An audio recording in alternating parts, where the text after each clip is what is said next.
We did compositing. We did a lot of faking 3D with 2D, a lot of extended sets, but there was no 3D modeling or rendering. When Angelo comes to me with this crazy idea, a lot of times it's stressful and a lot of times we argue about the execution of it.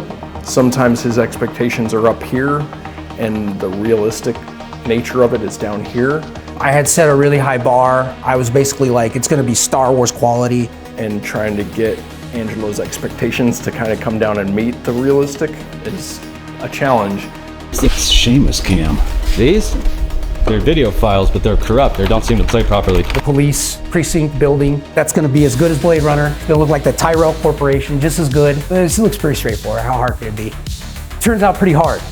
I set a really high bar. Obviously, I didn't hit that bar, but I think they came out pretty good. Or I could just take it out. You can try.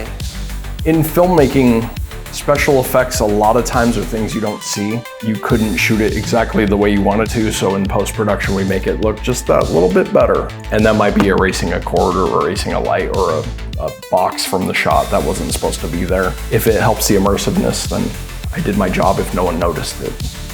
But I'll notice it. We have a good way of like butting heads, but then we don't butt heads. We speak each other's language. And whether we argue or not, we get the shot done. And when I see the final shot put into the movie and it works, that's the best feeling in the world.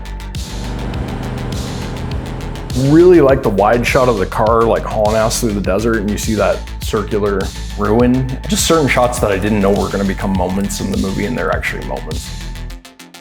I was super impressed in seeing how much better it got from the last movie. The effects are just really impressive. And just the scope, the audacity. Being an artist, every project you do, you want to be better than the last project. And as frustrating as some of the changes can be, it makes us better artists at the end of the day, and the shot looks better. And Wasteland Cop lends itself to a colorful design, so it wasn't hard to design a poster. The quantity of posters we had to design at the end of the day was a bit extreme, but kind of designs itself. I mean, you have the badass car, you have the badass dude standing there with his gun. It's kind of a no-brainer. Angelo incorporated a lot more bright colors than he did in Wastelander. Wasteland Cop has baby blues and bright pinks and yellows, and it was a lot of fun to work on this movie. Any filmmaker would watch this movie, and if you don't see like, oh my God, I can't believe they did that or tried that, or, you know, you gotta respect that.